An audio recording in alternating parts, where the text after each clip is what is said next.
So the title of our webinar is Batang Mautak Matatag, the 7 pathways to children's brain health and brain development. And what are the basic goals of this webinar? So ang pinaka-basic goal natin ay mahubog ang mga utak ng mga anak natin, hindi lamang para sa talino, ganoon din para sa kanilang katatagan. So the first is to reconnect with the awareness of the roles and functions of the brain, sensory and memory in a child's brain health and brain development. And pangalawa is to introduce different programs and activities for brain health and brain development.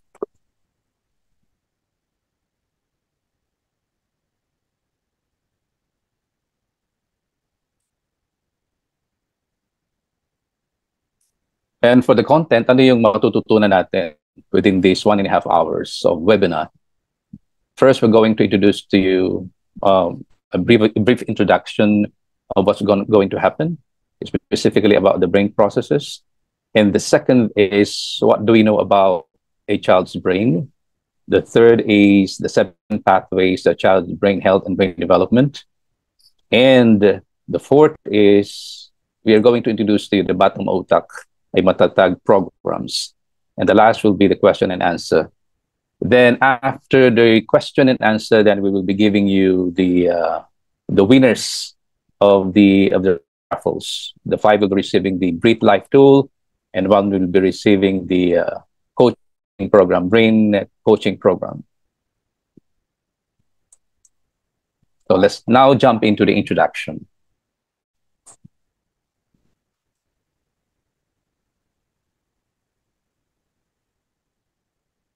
Sino ang matalinong tao na kilala mo na gusto mo maging modelo ng iyong anak? So, tayo na mo mga magulang. So, may mga anak tayo. So, nag-iisip tayo, sino pang gusto mong maging katulad ng anak ko in the future? Will it be the scientist Albert Einstein? Or will it be Jose Rizal? Ano yung nasa isip ninyo na gusto ninyo na maging modelo ng mga anak ninyo in terms of their katalinuhan? Pero sa webinar na ito, higit pa sa talinong ito ang pag-uusapan natin. Dahil hindi lang ito cognitive.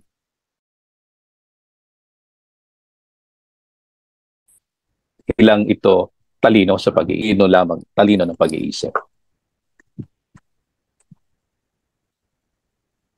So now let me give you a very brief background of the Batang Mautak Matatag program.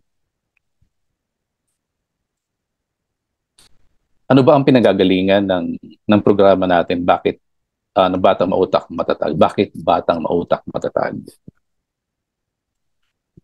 At bakit din nagfo-focus tayo sa brain health and brain development?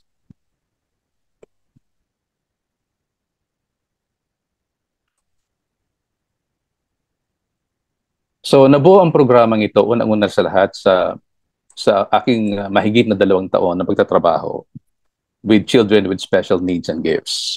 Hindi biro ang magtrabaho o mag-connect sa mga bata na mayroong ganitong pangangailangan. So I work in one university, in one school. So I work as the program director, and at the same time I was the psychologist of the program. So I was working with children with autism, cerebral palsy, children with cerebral palsy, what else, with Down syndrome, ADHD, and the like, right? So, kagaya na sinabi ko, kaya na hindi siya madali. Mahirap. Just for example, kapag meron kang nasa harap mo ang 5 na bata who were diagnosed with autism, mahirap gumawa ng programa dahil iba-iba ang pinanggagalingan, iba-iba ang resources, iba-iba ang capability, iba-iba ang mga limitasyon. So, kung bubuo ako ng isang programa sa kanila, maaaring mag-work ngayon pero bukas hindi na siya mag-work. Maaaring mag-work sa isa pero hindi mag-work sa 4. So mahigit 2 taon na pakikipag-connect ko sa mga batang ito. Ito yung nagbukas sa akin ng pintuan upang mas pag-aralan pa ang brain processes. At sa mahigit dalawang taong ito ay nabigyan ako ng pagkakataon na mag-research, mag-aral, but at the same time, working with these children. At nakabuo ako ng ilang mga programa na sa palagay ko ay nakatulong para sa kanila sa mahigit 2 taon na nakasama ko sila. At higit sa lahat ay lubos ang aking pagpapasalamat sa mga batang ito dahil sila ang kumilite sa aking isipan para pag-aralan ang brain processes. So kasama ng trabaho ko sa mga special needs children or gifted kids ay nagtrabaho rin ako bilang isang clinical psychologist. So mahigit 20 taon na pagtatrabaho ko bilang isang psychologist. So iba-ibang psychological problems, issues ang aking kinaharap na ipinapresent sa akin ng mga nagiging kliyente ko, mga adult at mga bata. Sa mga adult na nagiging kliyente ko na mayroong mga psychological issues, karamihan sa mga ito ay lagi kinakailangang balikan ang mga karanasan noong sila ay bata. So sa makatuwid, ang mga naging karanasan ng mga adult, lalo tigit kapag ito ay naging masyadong masalimuot na bahagi ng kanilang buhay, na kanilang pagiging bata, ay nakikarry over sa kanilang pagiging adult. At ito ngayon ang nag-create ngayon, nagbibigay ng malalim na impluensya sa kanilang mga behavior, sa kanilang mga pag-iisip. So gayon din ay napakarami ko na rin mga cases na hawakan tungkol sa mga bata. At karamihan dito ay nagmumula sa maraming mga pangyayari sa loob ng tahanan, relasyon sa mga magulang, relasyon sa iba-ibang tao na nakapaligid sa kanila,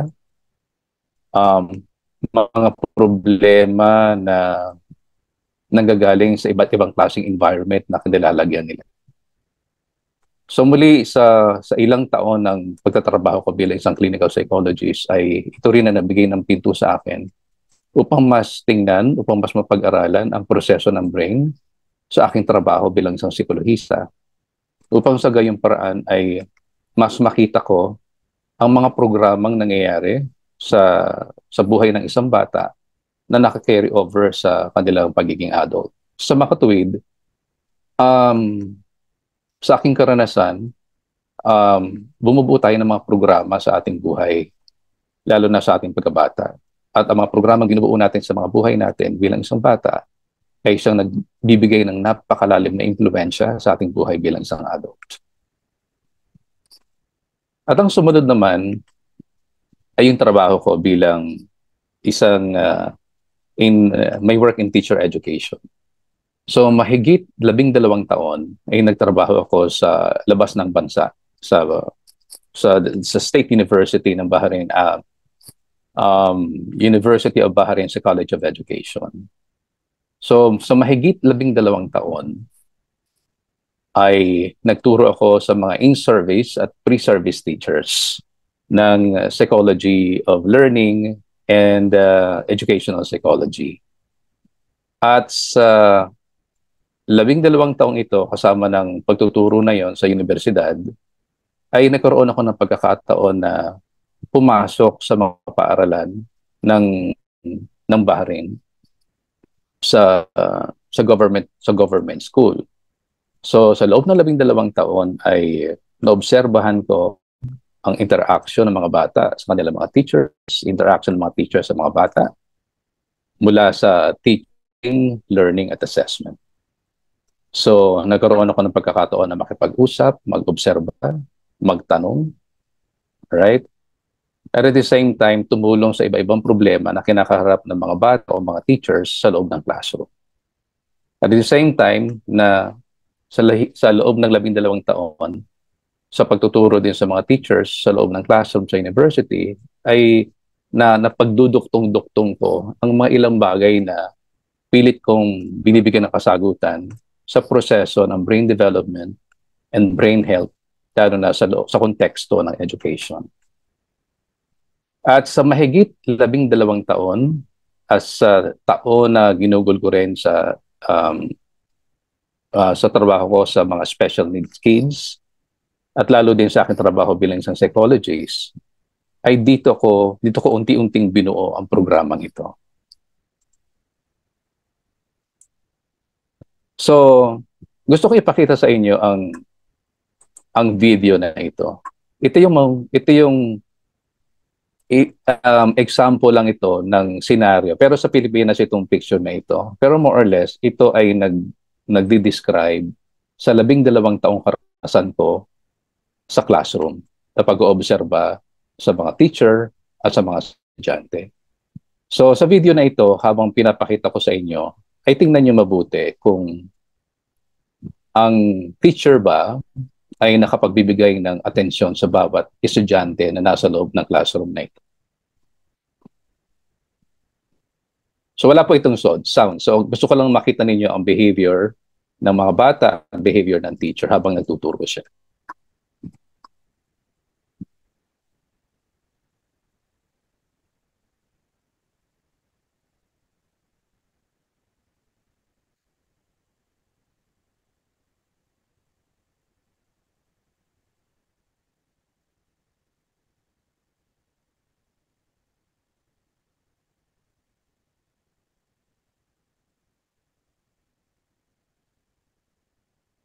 So sa maikli na clip na ito ng pagtuturo ng isang teacher sa classroom na ito, sa palagay ba ninyo ay nabibigyan ng atensyon ng isang teacher ang, let us say, mahigit 40 na mga estudyante sa loob ng classroom? Ito yung tumambad sa akin sa loob ng 12 taon na pag-obserba ko sa loob ng classroom. And I've realized na imposible. Although ginagawa ng mga teachers ang kanilang kakayanan, sa kabila na hindi lang naman pagtuturo ang ginagawa ng mga teachers, marami pang trabaho ang mga teachers natin. Pero kung titingnan natin ang aspeto ng brain health at brain development, ang individuality, ang diversity ng mga bata, sa loob ng, sabihin natin, 1.5 oras o 1 oras na pagtuturo, sa palagay ninyo, ay kayang bigyan ng atensyon ng isang teacher ang 40 estudyante? Hindi. So, imposible. Sa 1 oras ay matututukan ng isang teacher ang mga bata. Pero again, what I'm trying to say, this is not to discredit the effort of the teachers. The effort of the teacher is great in terms of really passing on to shaping the life of children in terms of the curriculum. Pero sa aspeto ng brain health and brain development, this is already beyond their capacity.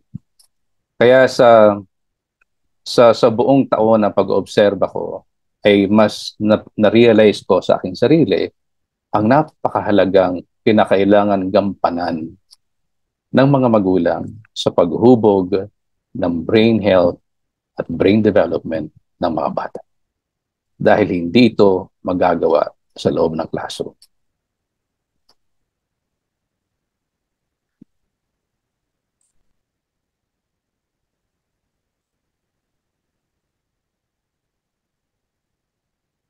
So, after 15 years of research and practice, so sa makatuwid, itong programa na ipepresent ko sa inyo ay hindi lamang ito nagmula sa aking kuro-kuro o paniniwala. Ito ay hango rin sa aking pagsasaliksik at the same time sa aking pagpapractice bilang isang clinical psychologist at bilang isang educational psychologist.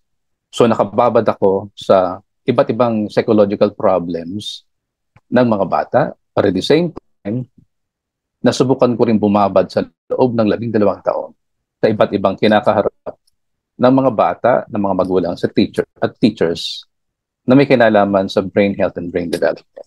So anong mga kulang? So ang kulang ay awareness ng mga estudyante, mga teachers at parents about the dynamics of brain, sensor, and memory. So hindi lang kulang parang halos wala yung awareness. Pero merong awareness doon sa curriculum, sa mga subjects, pero hindi malalim na tinitingnan kung ano ang koneksyon ng pinag-aaralan o ng curriculum sa talino, sa brain at sensory and memory development ng isang bata. Pangalawa, ang pangalawang na-realize ko ay dahil mahirap intindihin ng brain napaka-sophisticated nito. So dahil sa sophisticated siya, wala tayong madaling maintindihan ng mga proseso, easy to understand, easy to apply, and easy to sustain learning methods at approaches at mga tools.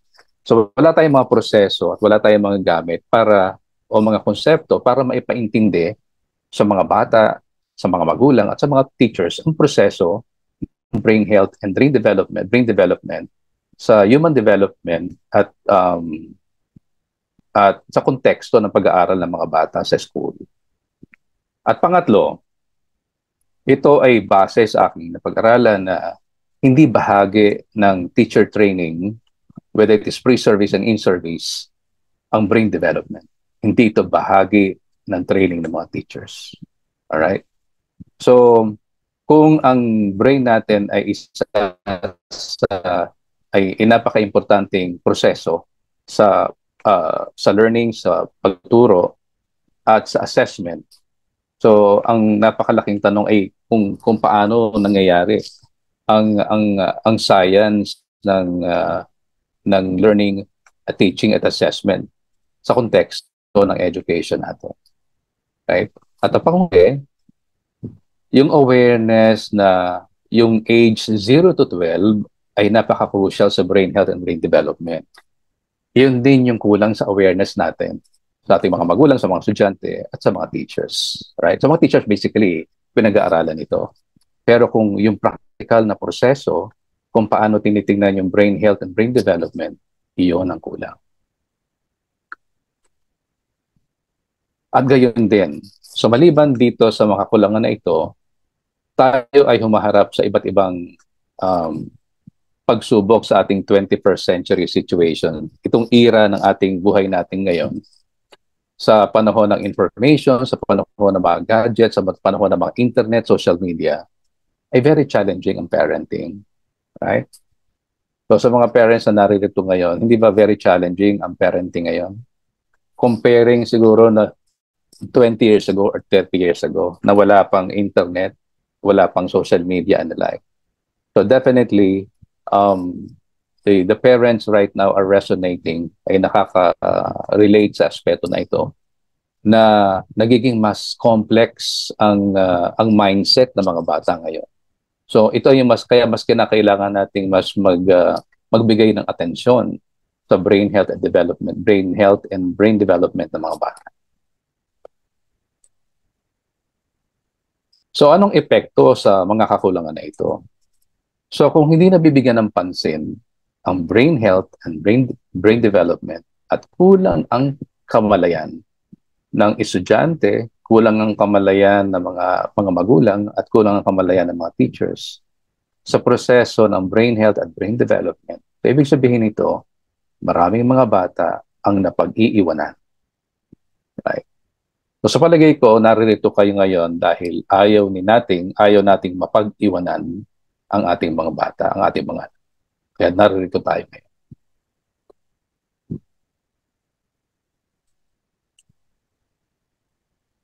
So ngayon, ang tanong natin, ano yung programa natin sa brain health and brain development ng ating mga anak? The thing is, definitely meron na tayong nagagawa. Kaya lang, maaari yung mga nagagawa natin ay very random at unintentional. So, sa makatuwid, maaari nakakatulong ito. So, kaya nang sinabi ko, meron na tayong nagagawa, definitely. Kaya lang, baka marami dito very unconscious tayo sa ginagawa nating programa. Kaya ang mga programang ito ay maaari nakakatulong at baka maaaring hindi nakakatulong. So, sa ating mga susunod na topic sa ating webinar na ngayon, makikita natin kung ano na yung mga ginawa nating programa para sa brain health and brain development ng mga bata.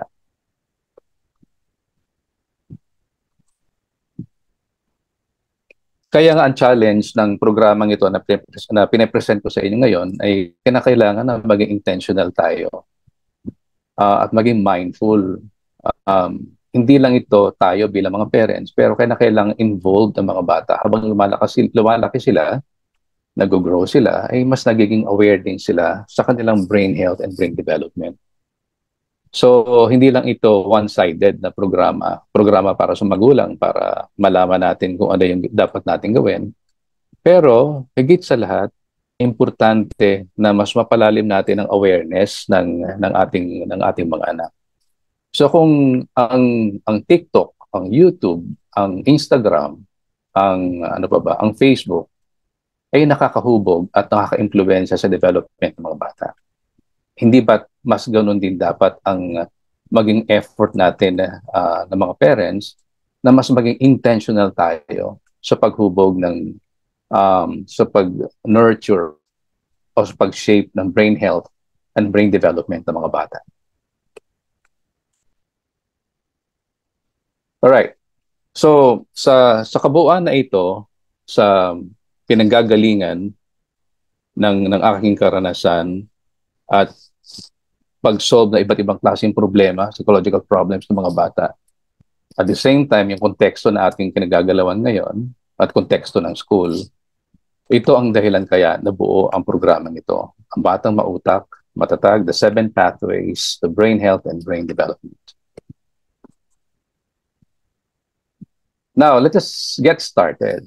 Ano ba yung naiintindihan natin sa brain? Ano ba ang pagkakaunawa natin sa brain ng ating mga anak? Mismo sa ating brain, ano pagkakaintindi natin?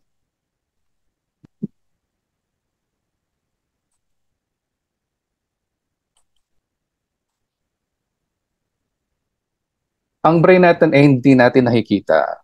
Pero alam natin na may brain tayo, nasa ilalim ng skull natin yan. Okay? Beneath our skull is our brain. Pero hindi siya visible sa atin. Nagiging visible lang ang brain. Just for example, itong nasa picture na ito, pag ginamitan mo ng MRI, kapag nagkasakit ang isang bata o nagkaroon ng tumor sa utak, so gagamitan natin, ipapa-scan natin ang utak niya, at dito natin makikita na kung nasaan ang problema.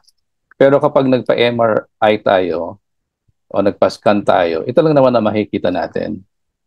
Pero para lang ma-detect kung saang area merong problema yung ating utak, okay? Saang bahagi nagkaroon ng damage kapag na-stroke tayo. Pero beyond that, it only gives us a glimpse. But it does not give us a very comprehensive idea on what exactly is the capacity, potential, and limitation of our brain. Ano ang mas malawak na kakayanan ng ating utak?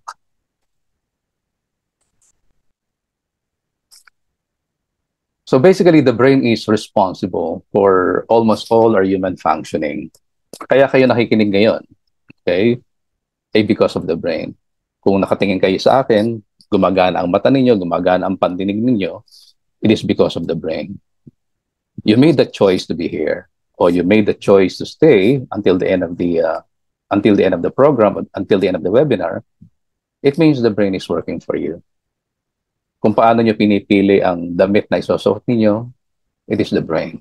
Kung paano tayo magsulat, okay, kumilos, personality, iba-ibang klaseng behavior, it is all about the brain. Relasyon and the like, it is all about the brain. So sa makatuwid, hindi tayo magpa-function bilang tao kung wala ang brain. The moment you take away the brain, we're dead. May mga ilang bahagi ng katawan natin na pwede mong i-replace. But the brain, that is irreplaceable. The moment you remove the brain, we're dead. And we will not function. Kaya di ba yung mga na nagsasuffer sa stroke dahil nagkaroon ng mataas na blood pressure at nag-break yung vein, for example, sa ulo, sa utak, di ba napaparalyze? And the moment na-paralyze ang katawan ng isang taong na-paralyze, ibig sabihin nun, may na-damage sa brain natin. And sometimes, hindi lang sometimes, at kapag na-damage ang brain, and this is irreversible, na kahit ano ang gawin mo, the damage ay nagawa na. Okay? Kaya nga, isa sa napaka-importanting bahagi ng webinar na ito ay mapahalagahan natin ang value ng brain. At the same time, ma-maximize natin yung lakas, yung power ng brain na ito. So, gusto kong i-reiterate, i-emphasize sa atin mga magulang na pahalagahan ang brain ng mga bata. At the same time, i-discover natin kung ano ang lakas ng brain na ito.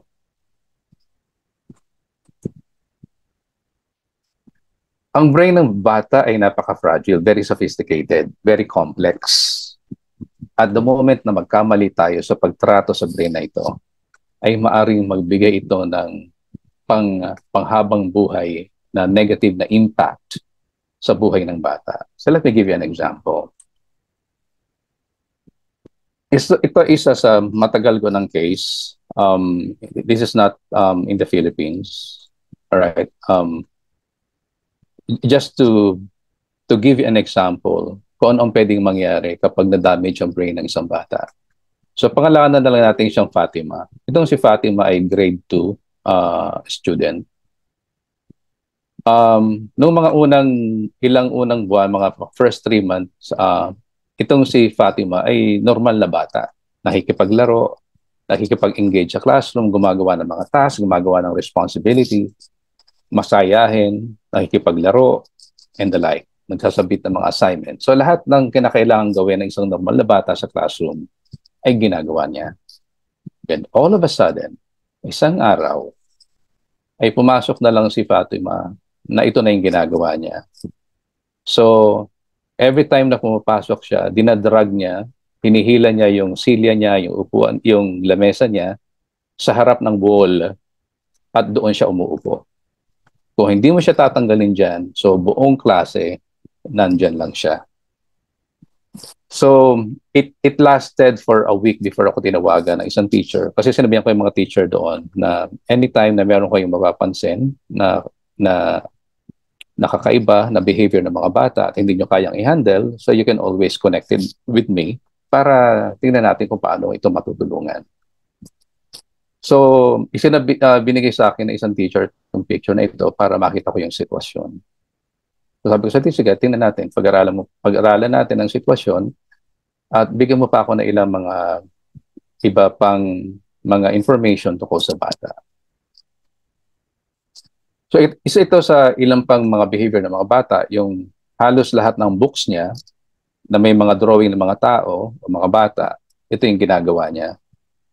So, sineshade niya ng madiin na madiin ang mga mata ng mga tao na nakikita niya sa libro at madiin na madiin o kaya bubutasan niya. So, meron akong hunch na may matinding pinagdaanan itong batang ito. So, digging deeper into the issue of this child. So na-discover namin na naabuso ang bata. Hindi ko na-explain, hindi ko na-describe sa inyo kung anong klaseng pang-abuso. So what I'm trying to emphasize here, kapag kasi ang trauma na naranasan, whether it is physical abuse or emotional abuse or even sexual abuse, kapag ito ay naranasan ng isang bata, hindi lang ito physical. Okay, hindi lang ito emotional. Basically, naapektuhan ito ang brain development, brain process, and brain functioning ng isang bata. All right, so it took me some time to really work on the child, but then I would not want to emphasize on that. So pinapresent ko lang sa inyo, very sophisticated ang brain ng bata. Kapag nagkamali tayo dito, ay pwede itong magbigay ng negatibo na resulta na panghabang buhay na dadalhin ng isang bata. So sa aking karanasan bilang isang psychologist ay isang katutak na kaso ang aking nahawakan tungkol sa iba't ibang issues ng isang bata na may kinalaman sa brain development and brain health. At kadalasan dito, ang nagiging lumalala ang mga sitwasyon at hindi naagapan primarily because dahil sa kakulangan ng kamalayan, kakulangan ng kaalaman kung paano nade-develop ang brain natin, specifically about the brain health and brain development. Kaya nga, So sa puntong ito, I would like to really reiterate this sa ating mga parents na napaka-importante ng brain health and brain development ng isang bata. Dahil again, ulitin ko, pag nagkamali tayo dito sa aspeto na ito ay magkakaroon ng panghabang buhay na epekto sa buhay ng bata. Kagaya ng sinabi ko kanina, napakarami kong adult na hinahawakan na psychological cases. At lahat halos ng cases na ito sa kanilang pagiging adult sa kasalukuyan ay nagmumula sa isang hindi magandang karanasan nila bilang isang bata. Siguro tatanungin ko kayo siguro magandang itanong din mga parents. Kamusta po kayo nung bata kayo?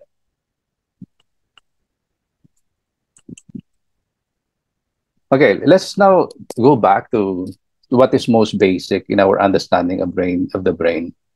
So, hindi ko po kayo bibigyan ng mga sophisticated na mga jargons o mga konsepto. Gaya na sinabi ko kanina, isa ito sa malaking problema ng brain processes dahil napaka-sophisticated nito, mahirap intindihan, very scientific ang mga terms. Kung dadalhin mo siya sa masa, so hindi siya talaga may intindihan. So, wag po kayo umasa na ako ay magbibigay sa inyo ng napaka-sophisticated na mga konsepto. So kung gusto natin ng mga sophisticated na mga concept, lahat naman ngayon ay nasa internet na. Magbukas lang kayo ng YouTube at i-type niyo lang doon ng brain development o brain processes, ibibigay na sa inyo lahat. Pero at this point in time, mas gusto kong mas maging practical tayo na madali itong maintindihan at the same time, mas madali itong ma-apply.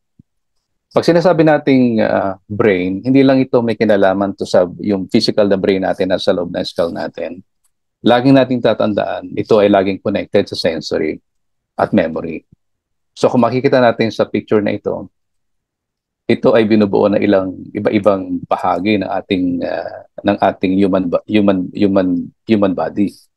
So ang brain natin ay konektado sa lahat ng ito. At hindi mo siya pwedeng iwalay.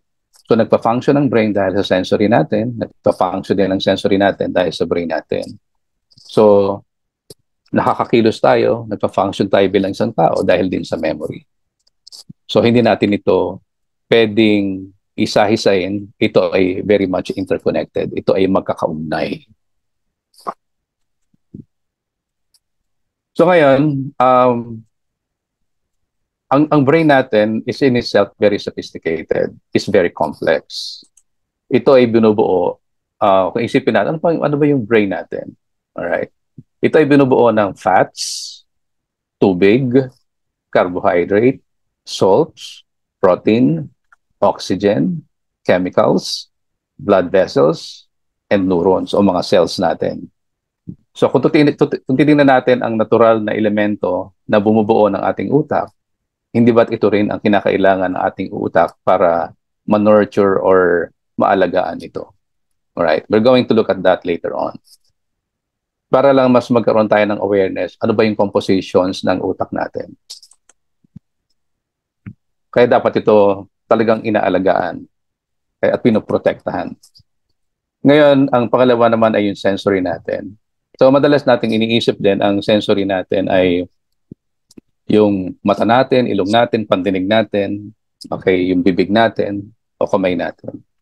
So muli, as I mentioned earlier, yung buong katawan natin ay binubuo ay bumubuo sa ating sensory na kinakailangan nating inaalagaan at pinoprotektahan.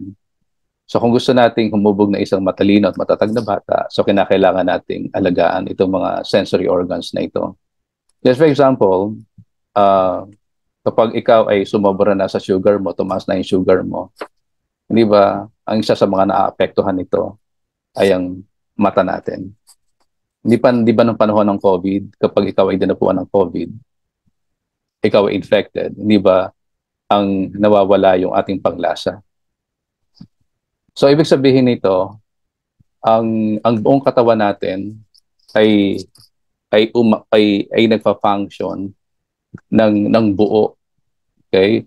Kaya kinakailangan din ang pagtingin natin sa ating sensory, sa ating brain ay buo rin. So sa makatuwid, kinakailangan natin itong alagaan at kinakailangan natin itong protektahan.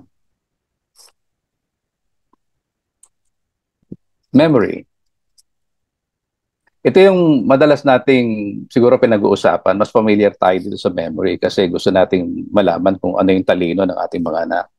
So basically, when we're talking about memory, ito yung proseso na kung saan tayo nakaka-receive, nakaka-encode, nakakapag-store, at nakaka-retrieve ng mga information o mga data.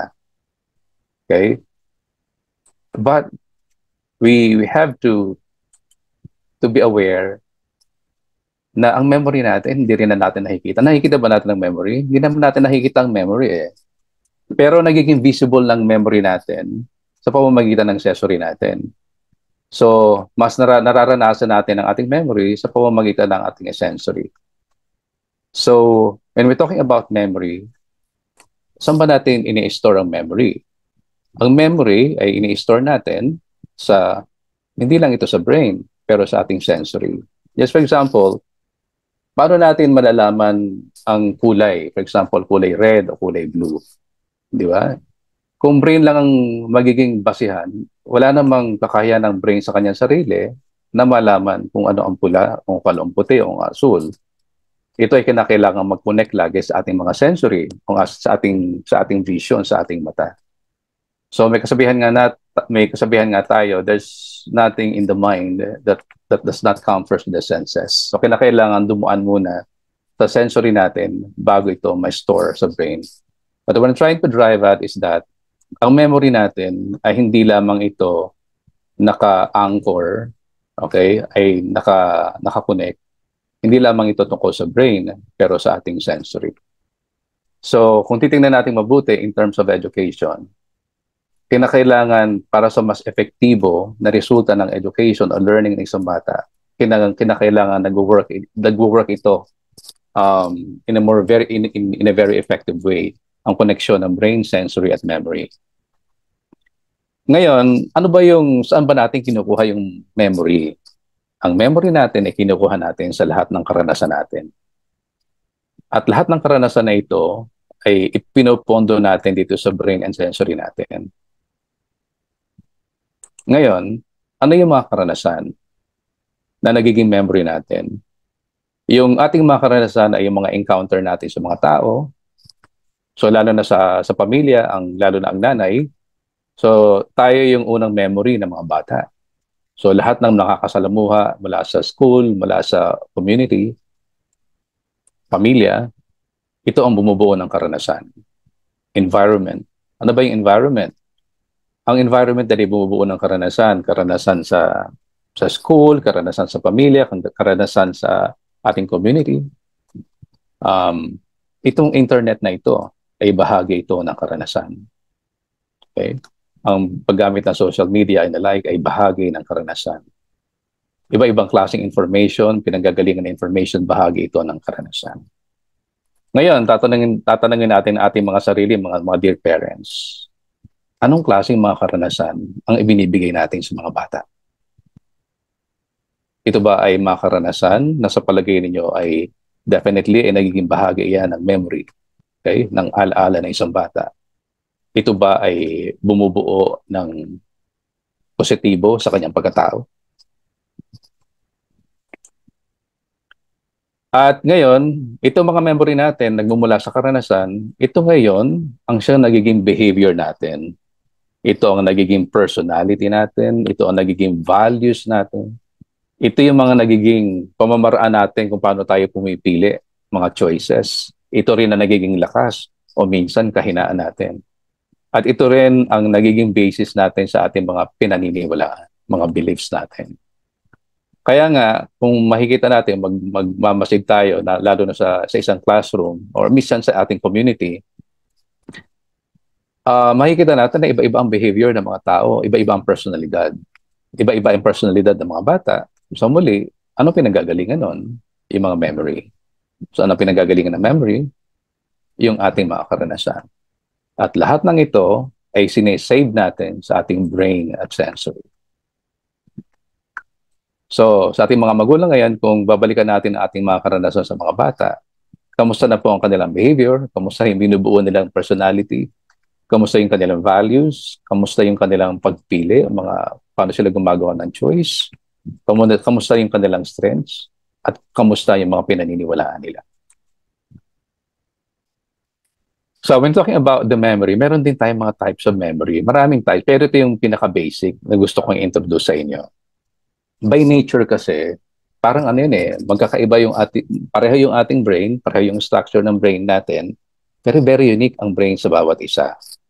At although bahagi ito ng package ng brain natin na meron tayong ganitong klaseng mga memory. Una, meron tayong tinatawag na auditory. So yung pangdinig. So may mga bata na marinig lang nila ay natatandaan agad nila. Okay?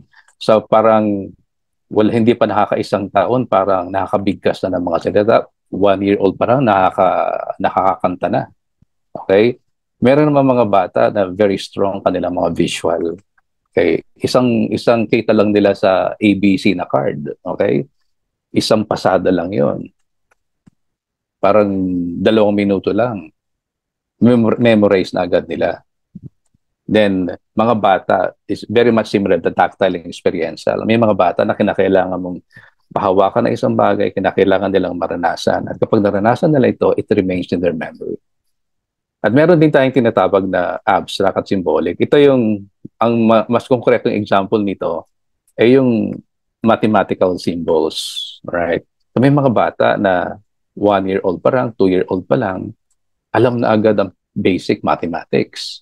So, ibig sabihin nito, napakalakas ng kanilang symbolic memory.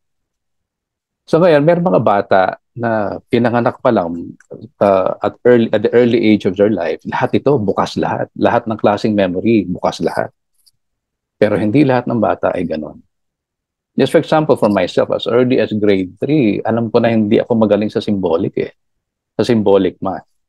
Pero magaling ako sa experiential. Magaling ako sa tactile na nahahawakan ko. Kinakailangan kong bilangin sa kamay ko, kinakailangan kong bumilang ng bato para masabi ko na kaya kong bumilang ng 10 o 20. Alright?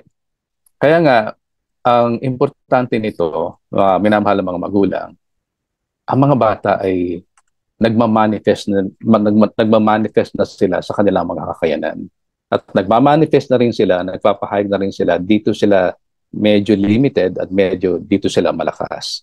So ito yung mga klase ng memory na kinakailangan nating ini-explore. At gusto kong sabihin nyo sa inyo, at this point in time, hindi lahat ng bata ay merong buo nito. So merong mga bata na mas malakas sila sa visual at medyo mahila sa symbolic, medyo malakas sa auditory at medyo malakas sa experiential. Kung mas malakas ang bata sa aspeto na ito yung mas kinakailangan nating tutukan. Although hindi naman natin sinasarado yung aspeto na kinakailangan din mag-improve. Pero it will come a time, at a certain point in time, na marirealize natin at marirealize din ng bata na I'm not really good at that. So as I mentioned earlier, as early as grade 3, alam ko na hindi ako magaling sa symbolic math.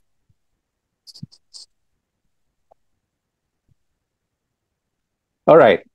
Sinabi ko kanina, hindi ako mag-introduce. Pero ito lang i-introduce ko sa inyo, yung neuroplasticity. Ang ibig sabihin lang naman ito, ay patuloy na nagbabago ang dynamics ng brain. Just for example, sa oras na ito, nakikinig kayo sa akin, merong magbabago.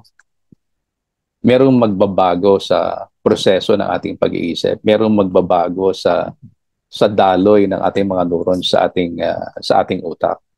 So ano mang ginagawa natin, whether nakikinig tayo o nagbabasa tayo, naglalaro tayo, nagbabago yung dynamics ng brain natin. So lalo dagit kapag hindi maganda yung karanasan ng isang bata, ay malaki ang pwedeng baguhin ito sa dynamic ng brain ng isang bata.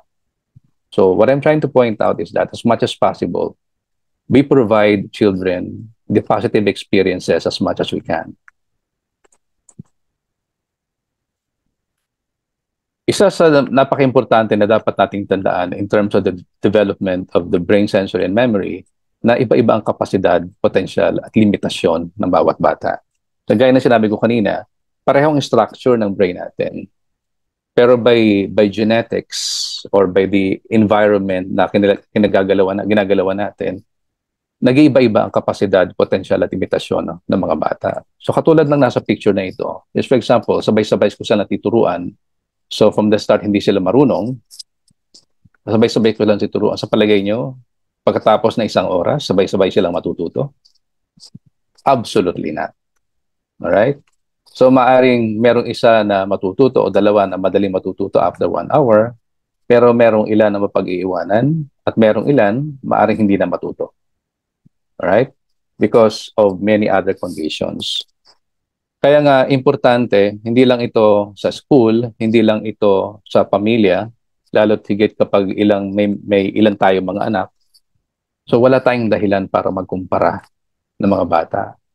At ito ang madalas nagiging problema, hindi lamang sa school, ngunit sa pamilya rin, kapag nagsisimula tayong magkumpara. Bakit ang galing-galing ng kuya mo?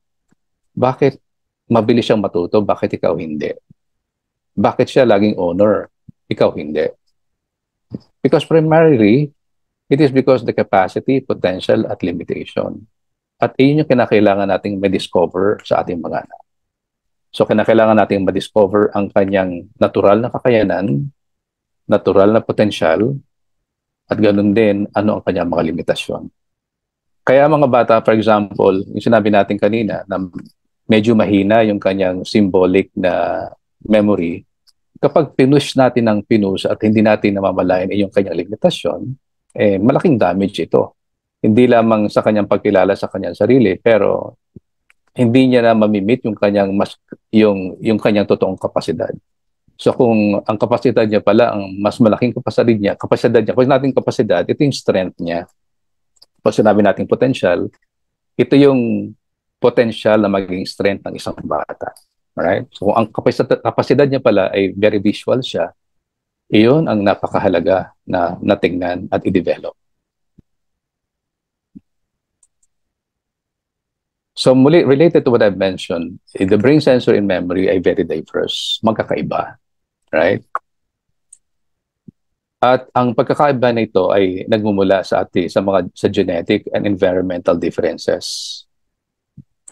When you're talking about genetic factors, very obvious ito sa mga bata na merong nadadiagnose with just for example, na-diagnosed with autism, who were born with Down syndrome. So very obvious na genetic factors are very much involved in the brain health and brain development of the child. Pero hindi lamang ito sa mga children with special needs. Okay? Alalahanin natin, sorry for the lack of term siguro para lang ma-distinguish natin, sa mga mainstream na mga bata o tinatawag natin na mga normal na bata, ay sakop din dito ang genetic factors. So madalas natin sinasabi, sa kanino siya nagmana? Ano yung pinagmanahan niya? Sa bakit matalino ang batang ito? So ang tatay pala ay matalino rin o ang nanay ay matalino rin. So ang pagmana ng tawag dito ng mga cells natin, ng mga genes natin na nagmumula sa nanay o lolo ay malaking factor din sa brain health and brain development ng isang bata. At ganoon din, we have to be mindful na hindi lang ito genetic, ito environmental din. So, kung makikita niyo sa picture, iba-iba ang pwedeng panggalingan ng bata. So, just imagine mo na lang kung ang isang bata ay lagi nakaka-experience ng violence, lagi nakaka-experience ng away. So, lalong na ngayon sa nangyayari sa Ukraine, sa Israel, at sa Palestine. Araw-araw, bomba ang naririnig nila o madalas nila nakakarinig ng nararanasan ng armed conflict. Right? So, kung madalas nila itong nararanasan, so ano ang impact nito sa buhay ng isang bata? Socio-economic condition. So imagine mo na lang kung isang bata ay papasok sa classroom na hindi pa nakakakain dahil nga bunga ng kahirapan. So yung aspeto na lang na hindi ka nakakakain ng 3 beses sa isang araw, at kung nakakakain ka man, hindi ganun kasustansya ang kinakain mo. So itong ilang mga example ng mga environment natin ang nakaka-contribute sa brain health and brain development ng isang bata. So ngayon ang napakalaking napakaimportante na aspeto na mahalaga na kailangan nating tanongin sa ating mga sarili, anong klaseng environment ang pinoprovide natin sa ating mga bata. Ang sumunod naman ay oras, time. Napakahalaga ang elemento ng time sa brain health and brain development. Okay? For instance, may mga bata na napakabilis. Na-mention ko na ito kanina. Mabilis sa lahat ng aspeto, mabilis umintindi. Pero may mga bata rin na mabagal umintindi. Ngayon, may mali ba doon? May mali ba sa mabagal akong umintindi? Kasi may mga brain talaga, it takes time para magproseso ng information. O kaya na sinabi ko kanina, kung open lahat yung memory na yun sa isang bata, syempre, mabilis talaga magproseso ng information. Kaya nga sa assessment, so ako isang teacher din. So may mga bata kung napaka-sharp lang lahat ng memory na yon, bigyan mo na sa isang oras na exam, hindi pa natatapos yung isang oras, tapos na agad. Kasi nga, by nature, by genetics, yun yung design ng kanyang brain, sensory, and memory eh.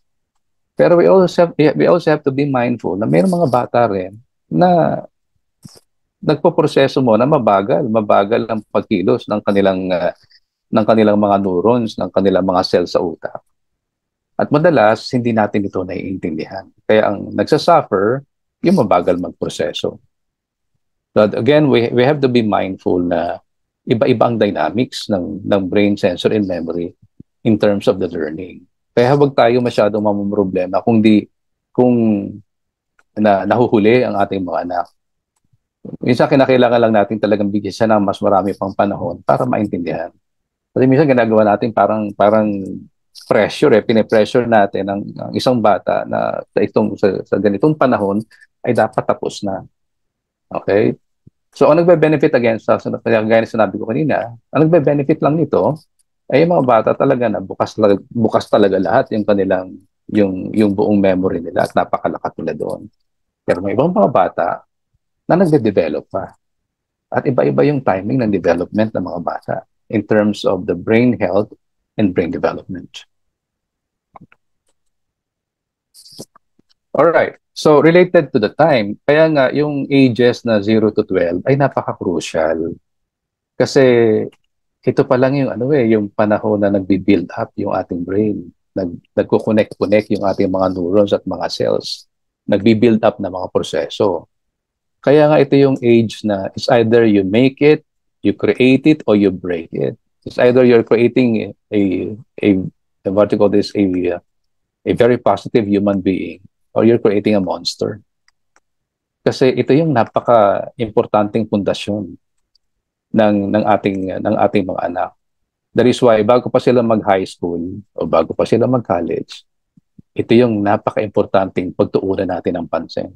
Dahil ito ang bubuo ng pundasyon nila when they become adults. Alright? Kaya sinabi ko kanina, it's either itong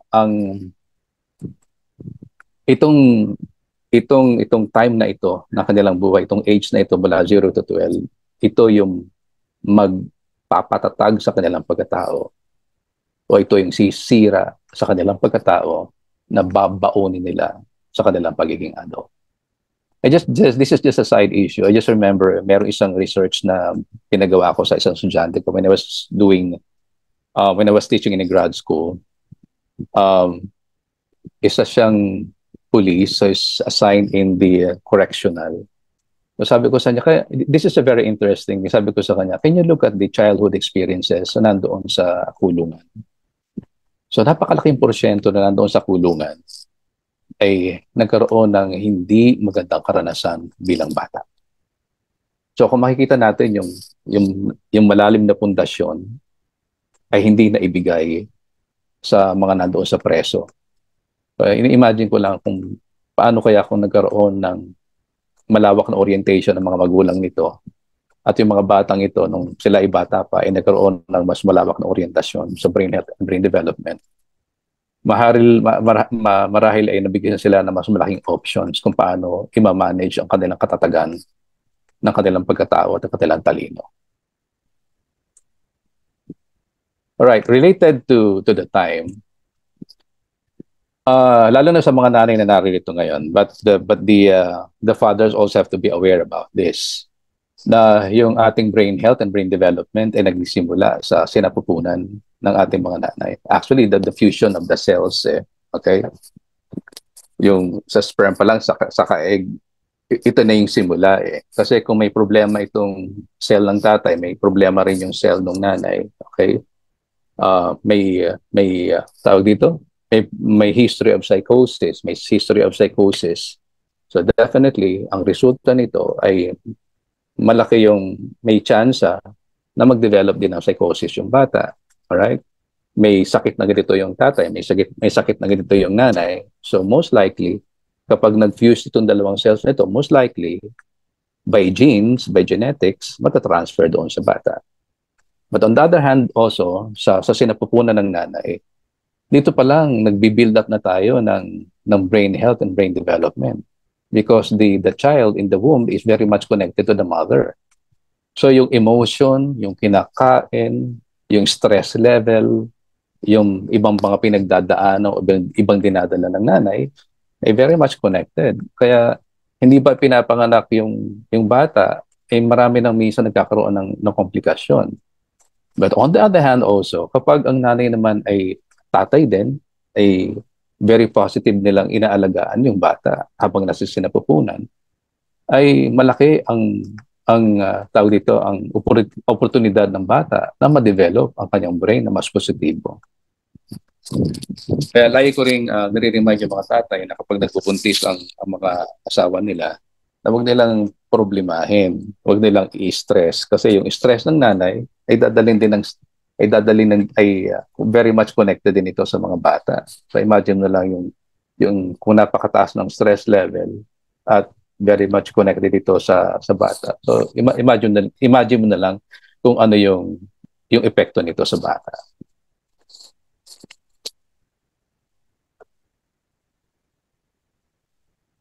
Alright. Water break muna ako. Dahil sinasabi na ng katawan ko na natitiyo na ang aking lalamunan.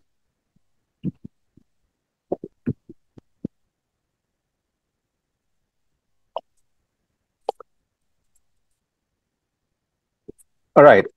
So bago ko i-introduce yung seven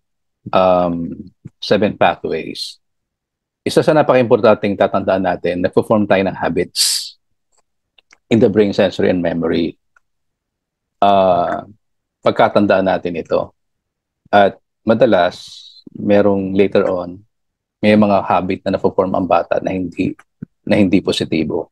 But this time, we have to be aware that we should be forming habit intentionally in the brain, sensory, and memory. Sa paulit-ulit na ginagawa, routine, consistency, disiplina.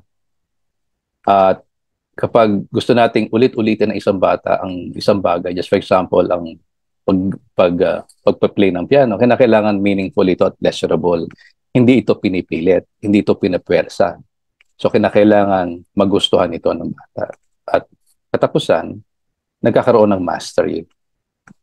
Hindi lang ito dinadaanan, for example, ang paglalaro, ang pag-play ng violin, pag-aaral ng violin. Hindi siya isang activity na para lang madaanan o maranasan ng bata.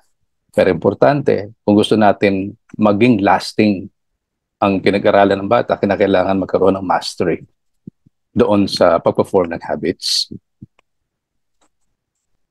So what habits do we need to form in the brain, sensory, and memory ng mga bata?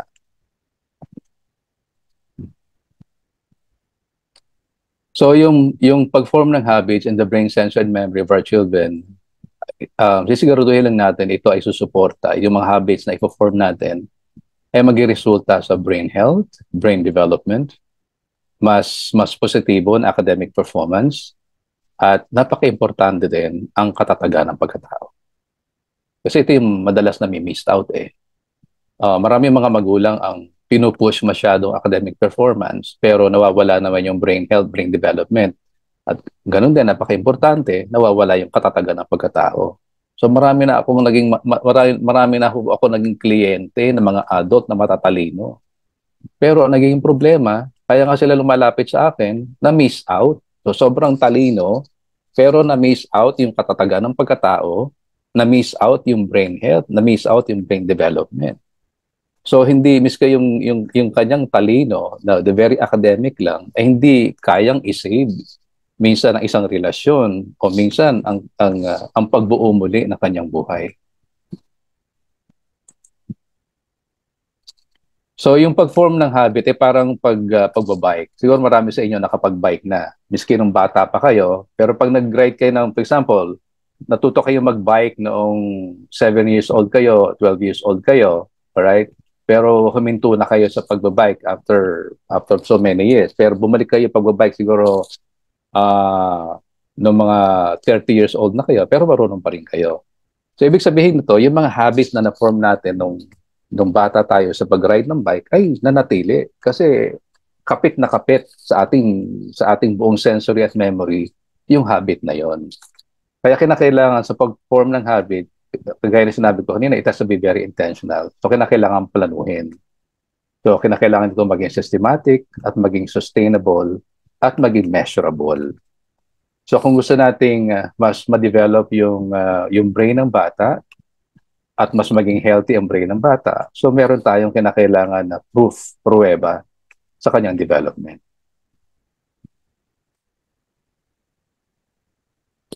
So ngayon, pupunta na tayo sa exciting part. Ito na yung mga pathways, ito na yung mga habit na kinakailangan natin iporma sa brain, sensory, at memory ng mga bata. Itong 7 pathways na ito, hindi naman ito bago sa inyo. Definitely ginagawa nyo na ito. Gusto lang natin mas ma-re-emphasize ito. Gusto lang natin mas makapag-reconnect tayo sa aspeto na ito at mabuo natin. But again, I would like to say, sigurado ako ginagawa nyo na ito. So bakit dating kinakailangan ng pathway? Kasi ang brain natin, parang itong parang isang virgin forest yan eh. Isang masukal na bundok. Kapag ikaw ay pupunta dyan na wala kang masyadong plano kung ano yung destination mo, definitely mawawala ka. At pag nawala ka dyan, pwede kang very risky, pwede kang mapahamak. Right? So, ganun din ang brain natin na kapag hindi tayo masyadong familiar sa proseso ng brain, pwede natin isaksak lahat ng karanasan eh. Pero hindi natin namamalayan na yung mga sinasaksak natin na ipine-present natin ng mga karanasan sa mga bata ay hindi na pala nakakatulong. Right? Just for example, yung mga pinapanood nila sa TV, sa social media, so ito yung mga unconscious, very unintentional na ipinasok na natin sa utak ng mga bata na hindi natin namalayan. So, ando na doon sa consciousness ng bata. Pero hindi natin mamalayan na nagbibigay na pala na ito na hindi magandang epekto sa buong katauhan at katatagan ng isang bata. So, para hindi tayo maligaw sa bundok na yan, so kinakailangan natin ng navigator. Kinakailangan natin ng mapa, kinakailangan natin ng compass, upang sa gayong paraan ay mapuntahan natin ang gusto nating mapuntahan na hindi tayo mapapaham. Okay? So, when we get to point A to point B, doon sa ating destination, ay talaga yung mapupuntahan natin at hindi tayo maliligaw. So, kung titignan natin itong picture na ito, so, when you're talking about doon sa mga karanasan natin sa mga karanasan na ipinifeed natin sa mga bata, yung nasa left side, ito yung maaring halo-halo, walang direksyon, walang plano. Pero yung nasa right side, yung kulay blue, ito yung mas may direksyon na pathway. Okay, mas conscious tayo sa mga pinifeed natin sa ating mga anak, di ba? Kung ang TV nga, ang television, ang social media, ang internet, kung ano-ano ang pinifeed natin at minsan napapabayaan lang natin ito. Hindi ba mas okay kung mas intentional nating nagbibigay ng opportunity na magbibigay ng mas klarong path doon sa development ng brain ng isang bata. So bakit kailangan yung pathway? Ang importante ito kasi kinakailangan natin ng ano para mas makita natin yung direksyon ng brain development and brain health ng bata. Dapat meron tayong guide at measures, right? So, kagaya na nakita natin sa picture, kung um, pwede tayong gumawa ng mga checklist o gumawa ng notes. So later on, sa pagpe-present ko sa 7 pathways, ito yung magiging basihan natin na okay, klaro sa akin na dinadaanan ng anak ko ito. Okay? So ito yung 7 pathways sa brain health and brain development. So 7 ito. So as I mentioned earlier, pamilya na kayo lahat dito. Pero kinakailangan mag-reconnect lang ulit tayo para mabuo natin yung buong proseso. So una is the physical path. The second one is the emotional path.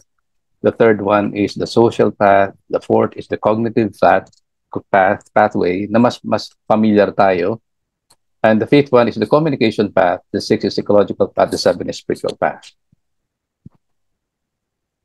At sa pamamagitan ng pathways na ito, dito natin bubuuin ang talino at katatagan ng isang bata. At ito rin ang magbibigay sa kanya ng brain health and brain development. It's mas positibo na brain development. So, pagtitingin ang bata sa kanyang sarili sa salamin, hindi lang siya matalino cognitively, hindi lang siya matalino sa klase. So, kung titingnan mo yung 7 pathway na yon, siya ay matalino at siya ay matatag sa 7 aspeto na ito. Ngayon, kung tatanungin natin ang ating mga sarili, mga minamahal ng mga magulang, saan po matalino ang ating mga anak? Binubuksan ba natin ang lahat ng pathway na ito para masabi nating matalino at matatag ang ating mga anak? So let's begin with the physical pathway. So ang ang physical pathway ay isa sa magpapatalino at magpapatatag sa ating mga anak. Ito rin ang susi sa brain health at brain development. So physical pathway is basically mindfully managing the body positively and productively. So una, kamusta ang pagkain ng ating mga anak? Ano ang madalas nilang kinakain? Balanse ba ang pagkain ng ating mga anak? Kasi napaka-importante nito kasi ito yung pag kinain mo na ito, kumakain ng balanse, tinatransform na ito sa iba-ibang chemicals na kinakailangan mag-sustain sa isang malusog na utak ng isang bata. Ito ang nagsusupply ng iba't ibang nutrients sa utak ng bata. Kaya the more na balance ang kinakain ng bata, the more na tinutulungan natin ang mas positibo na functioning ng brain ng bata. May ulitin ko ulit, mga minamahal ng mga magulang, kamusta po ang pagkain ng mga bata? Kasi may mga nakikita ako kasi sa school So mga magulang ay gusto maging matalino ang mga bata, pero ito yung pinapakain nila. Okay? Minsan siguro, pero kung in a day-to-day basis, ito yung kinakain ng mga bata. Mataas na sugar, mataas sa salt, mataas sa preservatives. At ito ay tawag dito, ina-absorb ng sensory at brain natin. At the moment na inabsorb ito, definitely, ito yung magpapatakbo sa lahat ng sistema ng buong katawan natin na siyang tumutulong upang mag-function ng ating brain. So, ano ang pwedeng idulot nito sa brain ng isang bata? Napakalaki. I will not elaborate on that anymore. You can always explore the internet and find so many researches kung ano ang dinudulot ng ganitong klaseng toxic na food sa ating development, particularly the development of brain ng isang bata. O mga minamahal magulang, gaano kadalas uminom ng milk tea ang ating mga anak na napaka-high ng sugar? Pagtulog. Kamusta po ang pagtulog ng ating mga anak? Ilang oras sila natutulog? Anong oras sila natutulog? So with the advent of the computer, the cellphone, the social media, and the like, so maraming mga bata, so marami na rin po akong mga cases na hinahawakan ngayon to cause sleep disorder ng mga bata. Primarily because meron ng addiction sa paggamit ng mga cellphone. But the thing is, what I would like to emphasize here ay napaka-importante ng tulog. So kung gusto natin maging matalino ang ating mga anak at mag-function ng maayos ang kanilang brain, so sapat na tulog. 7 to 8 hours na tulog, na tuloy-tuloy. Okay? Dahil ito yung nagsusupply ng oxygen. Ito ay nag-relax sa buong sistema ng ating katawan. Ito yung nagbabalanse sa lahat ng connection natin mula sa sensory natin hanggang sa brain natin. Ito rin ang nagpapa-improve sa memory ng isang bata. So kung isang bata ay kulang sa tulog, ako nagtuturo po ako hanggang ngayon sa university. At lagi kong tinatanong ang mga estudyante, ano oras kayo natulog? May mga estudyante na hindi pa natutulog, 4 na oras lang ang tulog. So kung ganong kahaba lang ang tulog mo at halos wala kang tulog, o paano ka mag-perform sa isang klase? Alright? So similarly sa ating mga anak, so gusto natin sila makapag-perform ng maayos sa school at makapag-deliver na mas positibong resulta. Siguraduhin lang natin na meron sila sapat na tulog. Breathing. Napakahalaga ng breathing, right? So habang ako nakikipag-usap sa inyo, very conscious ako na ako'y humihinga, right? Na tinitingnan ko ang face ng aking pagsasalita at paghinga habang nakikipag-usap ako sa inyo. At ganoon din sa ating mga bata. Ito yung isa sa napaka-importanting dapat nating ituro sa kanila. For example, every after class, breathe. Sa bahay din, bago matulog, pagkagising, breathe. The breathing exercise, the inhale, the exhale. Bakit napaka-importante ng breathing? Kasi ito rin ang nagsusupply ng maraming oxygen sa ating utak. Kailangan natin ng oxygen sa ating utak dahil upang magkaroon ng mas organized na functioning ang ating utak. So pag gusto natin mas maging active at engaging, motivated ang ating mga anak, then you needed to teach them the breathing exercise. Drinking water. Pag-inom ng tubig, alright? So, importante din ang pag-inom ng tubig. So, gaano ka-regular uminom ng tubig ang mga bata? So, importante rin ang tubig kasi ito yung katulad sa pagtulog, kung nadidetoxify ang brain natin at yung buong katawan natin sa pagtulog natin, ganun din sa tubig, ganun din sa pagkain natin na masusustansya. Ang tubig, ganun din, nag-supply din ito ng oxygen, nagdi-detoxify din ito, nagbabalanse rin sa iba't ibang cells na kinakailangan ng ating katawan at ng ating utak. So, i-advise nyo mga anak ninyo na every after class ay kinakailangan na mag-relax muna, huminga ng malalim at uminom ng tubig.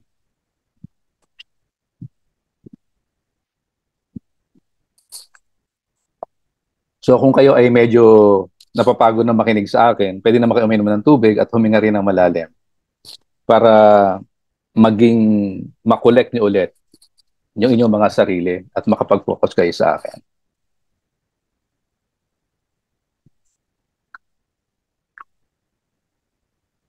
So ito yung mga habit na napaka-importante.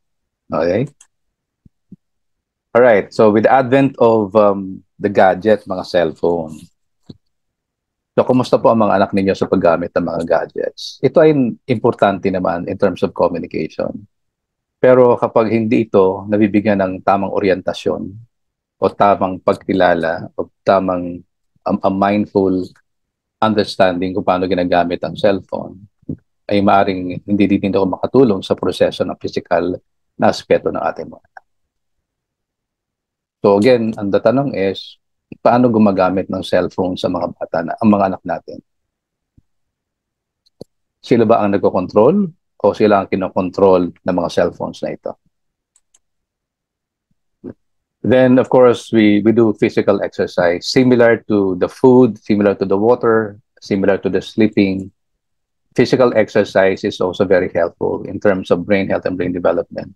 Ito lang yung warning natin sa ating mga magulang na siguraduhin natin na hindi ito risky sa brain damage. Kasi meron mga sports na tinatamaan yung ulo, tinatamaan yung mga vital organs natin, na maaring magbigay ng mas malalim na problema sa brain development and brain health. So we just have to be aware about that.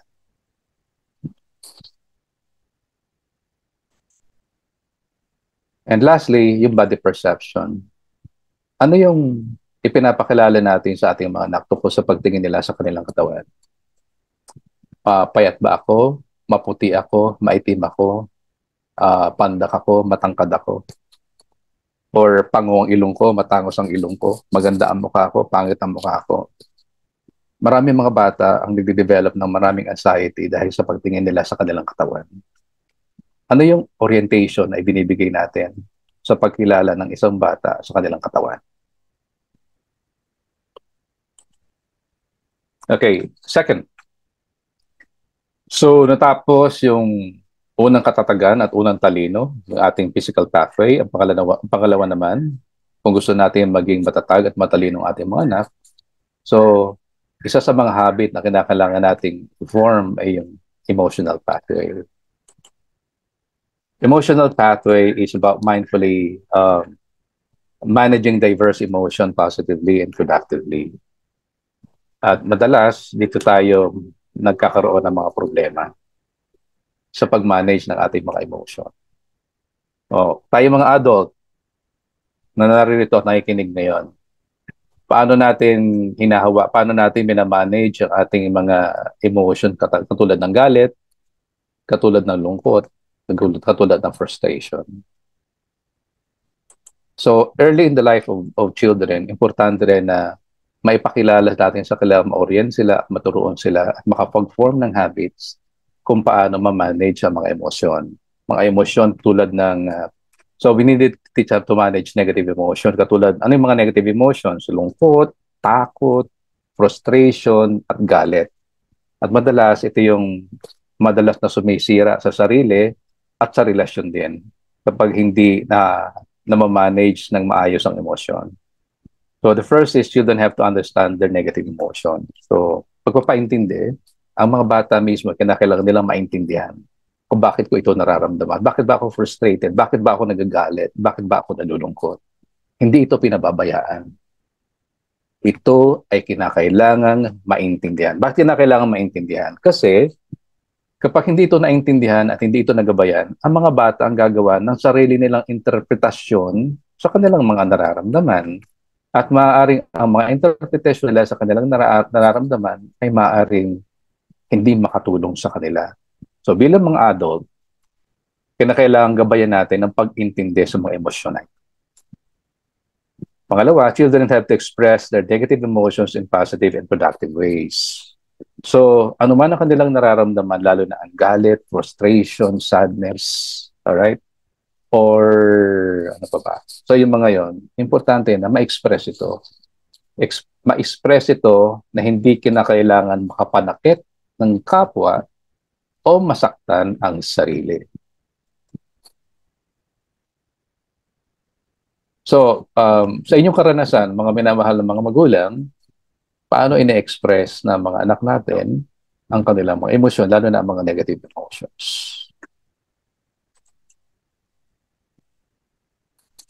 So, related to that is, ito yung babantayan natin na hindi mag-develop ito. Ito lalo na yung mga negative emotion, hindi ito mag-develop ng mga habitual emotion. Katulad ng pagtatantrum, yung pag-headbanging, yung inuumpog ang ulo sa pader o sa anumang matigas na bagay, pagsigaw, pag-isolate, yung pupunta sa sulok, pupunta sa kwarto, mag-iisa, doon magmumukmuk, yung magmumura, at iba pang violent na mga behavior. Ito yung mga behavior na wag natin palalampasin at wag natin hahayaan na maging habit. Kasi kapag naging habit na ito, napakalaking problema na nito sa buhay ng bata. Napakalaking problema nito sa brain development at brain health ng bata. Kagaya na sinasabi ko pa, ulit-ulit ko sinasabi kanina, ito yung mga dinadala ng mga adult na client ko sa counseling session.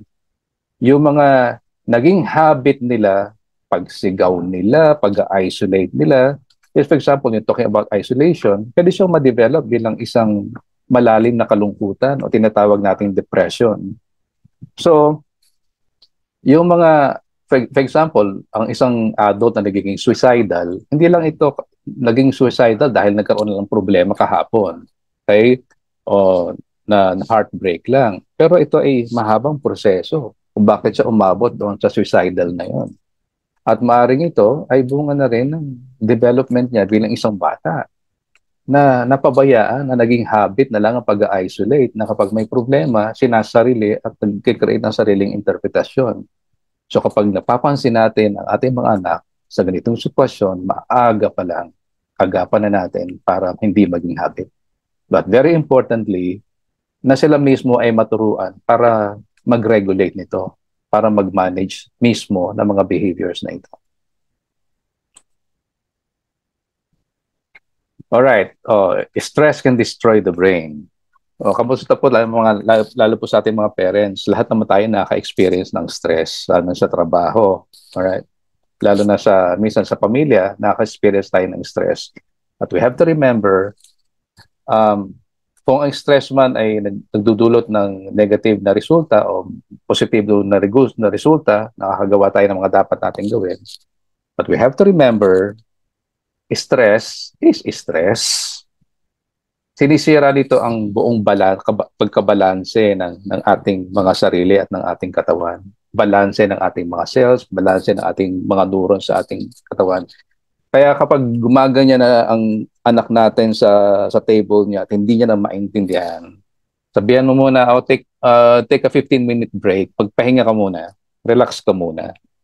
Sa ganun din tayo bilang mga adult, di ba? So kinakailangan nating, kapag nakakaramdam ang katawan natin ng panghihina na, alright, magpahinga na. Okay, mag-stop na. Ako personally, alam ko na kung stressed ako lalo na kapag very chronic na yung stress. Hindi ko siya pwedeng itago. Kasi naglalabasan yung mga rashes ko sa mukha at sa likod ko. So ito na yung signal na kinakailangan ko ng huminto. So ang katawan natin, hindi siya magdi-deny, hindi siya magsisinungaling sa atin. At ito rin ang magsasabi sa atin kung kailan tayo kinakailangan ng huminto. So ang nagiging problema natin, di ba? Trabaho lang tayo ng trabaho, pero sinasakripisyo natin yung buong brain sensory and memory natin. Nakalaunan, so kapag bumigay na yung katawan natin, doon lang natin masasabi na sayang. For example, yung overly stress, na stroke ka, na paralyze ka, huwag na nating paabutin sa aspeto na bumigay na yung buong katawan natin, buong sistema ng brain sensory natin, para lang masabi natin sa sarili natin, huminto ka. Okay? Magpahinga ka muna. Okay? 15 minutes or 10 minutes, magpahinga ka. It's the same with our children. Minsan sinasabi natin, ang sipag-sipag ng anak ko, pero overly work na.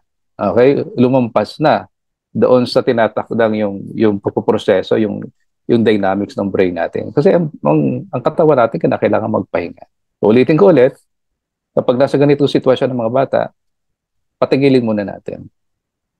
At pagpapahingahin ng konti. At next is, do not allow your child to develop any kind of addictions. Addiction to cell phone, addiction to people, addiction to any kind of gadgets, addiction to people. Kasi itong klaseng mga addictions natin, ito yung kapag nag-develop na tayo ng ganito, yung wala na tayong control sa ating mga sarili, ito rin na nagde-develop na iba't ibang klaseng negative emotions, lalo na ang anxiety. So huwag nating hayaan na mag-develop ang mga anak natin sa iba't ibang klaseng addictions. Kinakailangan balanse ang lahat. At alam natin kung ano ang purpose, kung bakit natin ginagamit ang isang bagay. And the thing is, again, we have to manage emotions positively and productively. So sa ating mga magulang, tayo ang unang connect ng mga bata sa kanilang nararamdaman. So importante lang na lagi tayong open at alam na mga bata na kaya nilang, malaya sila makapagpahayag ng kanilang nararamdaman, na hindi tayo magda-judge, na magiging open tayo para maintindihan kung ano ang kanilang nararamdaman, para iproseso at maintindihan kung anumang klaseng emotion yan. Lalo tigit ang mga negative emotions para mas maging klaro ang ating mga interpretations dito. Ulitin ko ulit, kapag hindi natin nagabayan ng mga bata, sila mismo ang gagawa ng mga interpretations na yan. So, turuan natin ang mga bata na mag-interpret ng mga emotions na mas positibo at mas productive. Para sa mga darating na pagkakataon, kapag dumating yon, ay alam nila kung paano i-channel yung mga energies na nagmumula sa mga emotions na yan. So similarly with the breathing, so kinakailangan nating mag-breathe, right? Huminga. Lalo na kapag tayo ay anxious, lalo tayo ay galit na galit, so kinakailangan nating isuspend yung ating nararamdaman. So ito yung mga skills na kinakailangan matutunan ng mga bata, to breathe emotions, paghinga. So break lang po, may in-announce ako kanina na yung meron tayong 5 na bibigyan ng Breathe Life breathing tool. Ito pong hawak ko ngayon.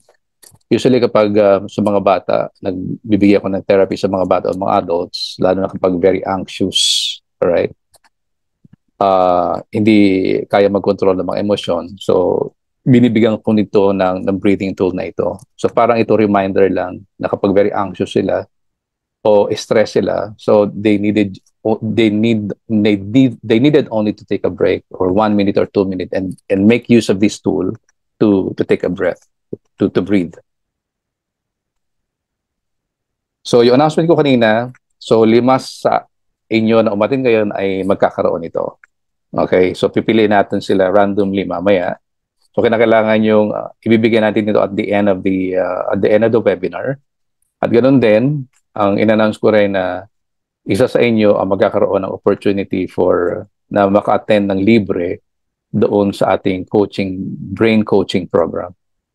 Right? Okay, good. So ulitin ko ulit, the breathing is a skill na kinakailangan na matutunan ng ating mga anak. Kasi ito yung unang-unang tool nila kapag nasa height sila ng emotion na whether it is lungkot, frustration, or galit. So kinakailangan mag-breathe muna para magkaroon ng clarity ang ating mga pag-iisip. Kasi kapag masyado tayong frustrated at galit, kalat na kalat yung ating utak. Okay? Yung neurons natin kung saan-saan tumatakbo. So sa pamamagitan ng pag-inom ng tubig at pag-breathe, nare-relax yung buong sistema ng ating katawan. Third, the social pathway. So kung gusto natin maging matalino, matatag ang ating mga anak, so kinakailangan na i-shape nila o mag-form ng habit in terms of the social pathway. So basically, it's about mindfully building positive and productive interpersonal relationships. So importante ay magkaroon ng supportive and functional family.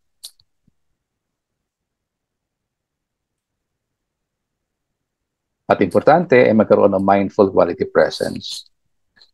So to our dear parents, alam niyo, marami rin akong cases ng mga bata na nagkakaroon ng kalituhan, nagkakaroon ng mga frustration, hindi nagpe-perform ng maayos sa school, primarily because madalas iwala yung presence pareho ng mga magulang.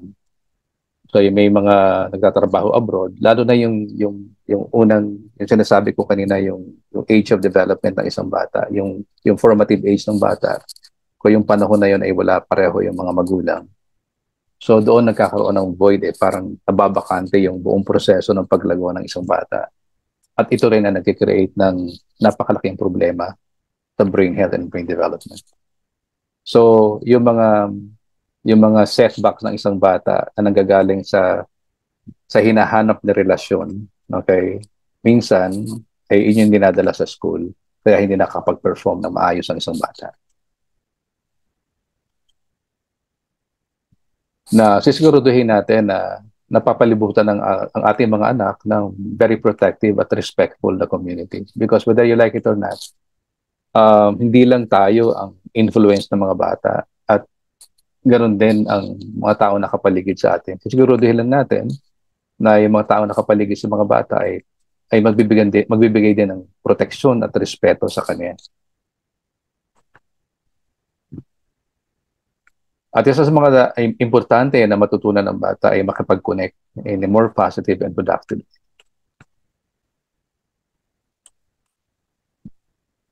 So as I mentioned earlier, yung interpersonal relationship impacts brain development. So, lalo na kapag naghiwalay ang mga magulang, so maraming mga magulang hindi nako-consider ito na yung lasting effect nito. So maaring natapos yung relasyon pero na nasisira naman, nagkakaroon ng tawag dito, nabi-break naman, nasisira yung pagtingin ng isang bata sa kanyang sarili. So similarly sa sinabi ko kanina, ang mga bata ay nag-i-interpret din. So kung ang isang mag-asawa ay naghiwalay at walang nagpaliwanag sa kanila, sila ang gagawa ng sarili nilang interpretasyon kung bakit nangyari yan. So maaaring mga bata, ang interpretation nila, sila ang dahilan kung bakit naghiwalay ang mga magulang. At pwede nilang baunin yun sa buong proseso na ng kanilang pagkatao hanggang sa maging adult sila. And similarly, itong karanasan na ito, we're talking about experiences and memories, ito yung memory na ipapabaon natin sa isang bata hanggang maging adult sila. And whether you like it or not, hindi lang ito tungkol sa relasyon. Ito ay may kinalaman din sa brain health and brain development. So imagine mo na lang kung ito yung dadalhin at naka-install doon lagi at nag-create lagi ng tawag dito, nagli-linger lagi na memory na nag-i-impluwensya sa mga choices ng mga bata hanggang sa maging adults sila. Now with the advent of the technology, the social media, hindi lang ito physical people na pwede maka-impluwensya sa ating mga anak.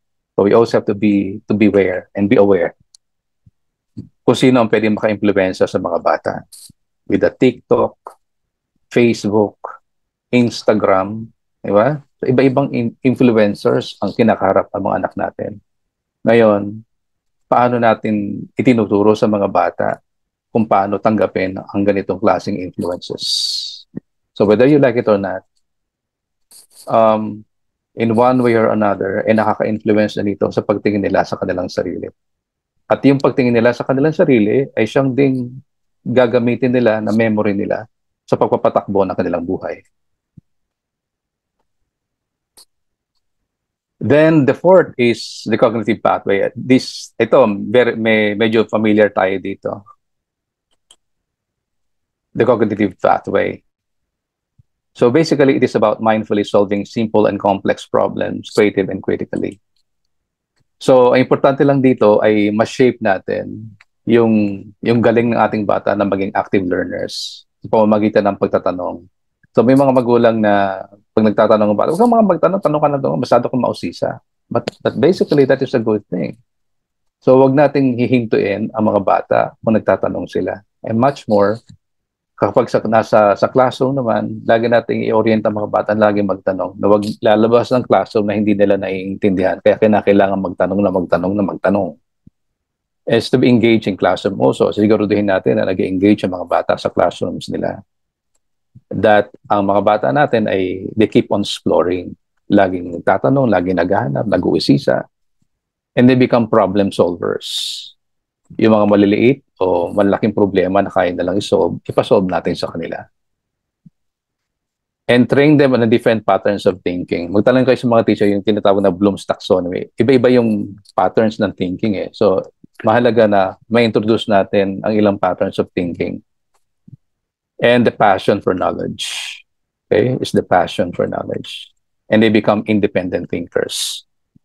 So, importante lang na kapag sila ay nakaya nilang tumayo sa sarili nilang pa in terms of exploring knowledge, na hindi nila kinakailangan maging dependent lang sa mga teachers o sa inyo, na sila mismo ay naghahanap ng kasagutan with use of the books, internet, and asking people. So dalawa lang ito sa mga patterns of thinking na importante ma-develop natin ang critical at creative thinking ng mga bata. So, importante lang na pumili tayo ng mga cognitive activities na sa palagay natin ay makakatulong sa kanila. Katulad ng paano ang pag-develop? Kasi ang brain natin merong creative side, may critical side eh. So importante na balansa ito. By the way, buti ko na malimutan, ano ba yung anak ninyo? Right-handed, left-handed? Right hand ba ang ginagamit o left hand? Lalo na pag nagsisimula ang bata, mula 0 hanggang 1. Ibig sabihin, gusto natin maging right-handed ang mga bata eh. But the thing is, dapat na-exercise pareho ito because that links to the right hemisphere of the right hemisphere of the brain. So kinakailangan nababalanse ito. So hindi lang kinakailangan although sometimes naging very dominant itong right, pero importante rin na exercise itong left. So similarly, when talking about creative thinking activity, ito yung mga activity na pwede nating introduce sa kanila to develop their creative thinking skills, that painting, music, theater, photography, puppetry, even cooking, and poetry. And for the critical thinking activity, just for example, the mind games, chess, games of the general, yung mga board games, or visit to the museum, the crossword puzzles, or intellectual discussion, o habang nanonood kayo ng TV, okay, ay ina-analyze niyo yung mga pinapanood nila. And just for example, yung mga teleserye natin, di ba? So maraming mga magulang ini-expose sa mga violent na teleserye, pero hindi pinapaliwanag, hindi ito pinag-uusapan. So manood kayo ng batang kaya ba, pero i-analyze natin. Tama ba itong pinapanood natin, anak? Tama ba itong mayroong mga violence na nangyayari? Or otherwise, just don't watch it. So activities that connect the brain, sensory, and memory. So choose for activities that basically connects the brain, sensory, and memory. And provide them time to process information. Huwag minamadali. Again, may mga bata na mabilis eh. Pero may mga bata, it takes time to process information. Hindi naman siya pressure cooker eh. Alright? Napabilisan ng pagpapalambot. Diba? So, provide time for the child to process information. So, as I mentioned earlier, iba-iba ang kapasidad ng mga bata. So, we needed to discover that. Ngayon, gaano karaming information ba ang kayang i-sustain ng bata at i-accommodate, i-sustain at i-control? Minsan, akala natin na paramihan mas okay. Pero, chunk of information, for example, nitong webinar na ito, ang matatandaan nyo lang, maliliit na information. Pero, nare-recall mo lang dahil may memory tayo eh. Pero practically speaking, realistically speaking, at the end of the day, at the end of a certain hour of classes, chunk of information lang. Pero siguruhin natin, with that chunk of information, nagpo-form tayo ng habits. We create habits. Ito, sorry po kung may mga teachers na naririto ngayon, pero sa mga magulang, mag-connect tayo sa mga teachers. Alamin natin sa kanila kung ano yung performance ng mga bata, kung paano nag-engage yung mga anak ninyo sa loob ng classroom, para nakikita nyo ano yung mga area na kinakailangan nating suportahan. So the fifth one is the communication pathway. So ang batang matalino at matatag ay magaling makipag-communicate.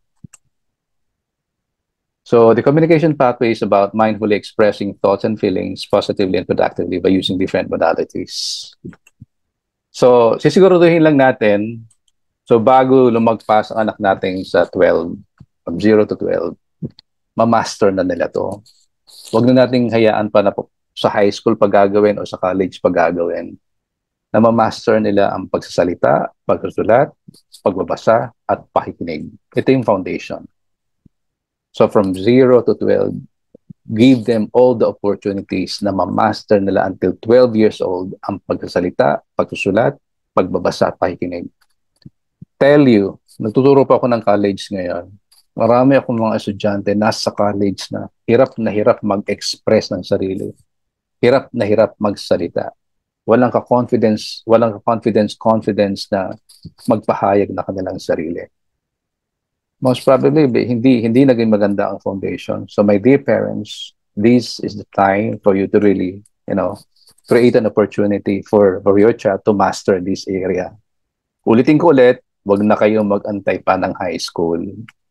hanggang 0 to 12, kinakailangan ma-master nila ito. And related to that, ito yung mga ilang areas na pwedeng pasukin ng mga bata para ma-master yung communication path na yan. Mula sa painting, mula sa pagsasayaw, pag-arte, playing music, puppetry, and the like. And learning languages. Yung pag-learn ng language, very essential ito sa panahon ngayon sa 21st century. Kung gusto natin makapasok sa iba't ibang klaseng mundo ang mga anak natin, hindi lang Tagalog, hindi lang English.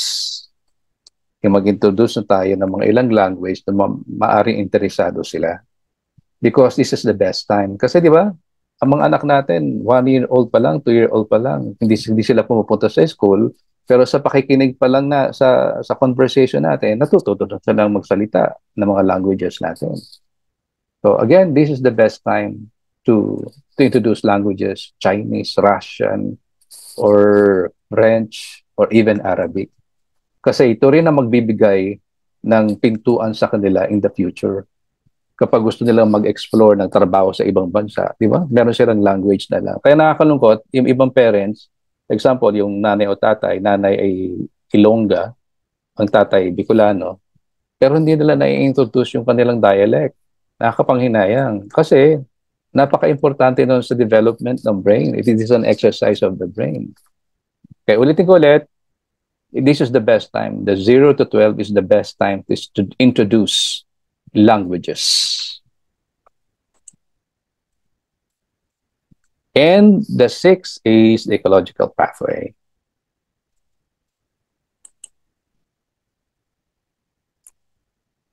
Napakalalim ng katatagan ng isang bata kapag konektado siya sa environment. Kasi yung hangin na inihinga natin, yung tubig na iniinom natin, yung pagkain, they are very much connected to the earth. So hindi natin pwedeng ihiwalay sa ating katauhan, sa ating kamalayan, ang pagprotekta at pagpe-preserve ng ating environment. So bilang mga magulang, importante ang mga activity na ito para maging balanse ang pagtingin ng mga bata sa kanilang sarili. Di ba? Kaya nga, kung titingnan natin ang Pilipinas, di ba, napakakalat, napakadumi. So puno-puno tayo ng matatalinong tao, pero kakaunti lamang ang nagmamalasakit sa kalikasan. So ito yung mga ilang bagay na kinakailangan sa simula pa lang ay matutunan na natin. Isa sa mga napaka-importante natutunan ko nung kindergarten ako, nasa kinder ako, na laging yung kada kain namin ng candy o naman kinakain namin, so instead na tinatapon sa basurahan, inilalagay namin sa aming mga bulsa. At magpahanggang ngayon, dala-dala ko yung habit na yon. At salamat doon sa teacher na yon na nagturo sa akin noon. At ganoon din, ito yung mga habit na mahalagang ituro natin in terms of connecting with the environment. Planting, gardening, community service, hygiene, environmental care protection, watching ecological films, or recycling, mountain climbing, o trips, nature trips, para ma-appreciate ang beauty ng nature.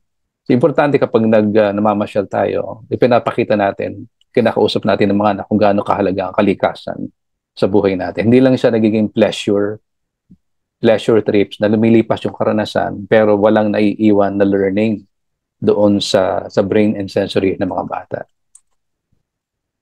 So again, ecological connection is very important, not only for the child, for example, for the family. At tayong mga magulang ang unang-unang mag-introduce nito sa kanila. And the last but not the least, all right, the spiritual pathway. Kung gusto nating maging matalino at matatag ang mga bata, let us work on the spiritual pathway. So a spiritual pathway is not necessarily about religion, not necessarily about our religious affiliation. This is fundamentally about the child mindfully discovering the deep meaning of self and positive purpose of life. Bata pa lang naiintindihan nila para saan ang buhay na to. At naiintindihan nila kung anong ibig sabihin ng buhay nito at kung saan ito papunta. So ano yung ilang mga spiritual pathway activity na pwede nating introduce sa mga bata?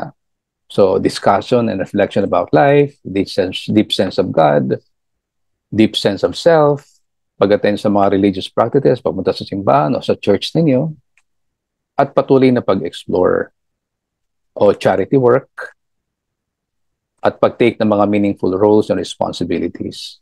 So yung mga roles na ginagawa nila sa bahay, hindi lang siya basta inuutos. So, gawin mo yan, gawin mo to. So, importante na ipaintindi kung bakit natin ginagawa ito. Kasi kapag hindi natin ito naiintindihan, minsan iba yung interpretasyon ng mga bata eh. Iba yung bata parang parusa para sa kanila. Pero kapag naipapaintindi natin kung bakit natin kinakailangan mag-take ng mga roles at ilang mga responsibilities, at mas na-appreciate nila ito at mas naglalast sa kanila. At kahuli-hulihan ay maghahanap tayo ng mga role model na pwedeng tularan ng mga bata. And of course, sino ba yung pinakaunang role model ng mga bata? Di ba tayo mga magulang? Pero other than us, so importante rin na meron silang kinikilala ng mga role models.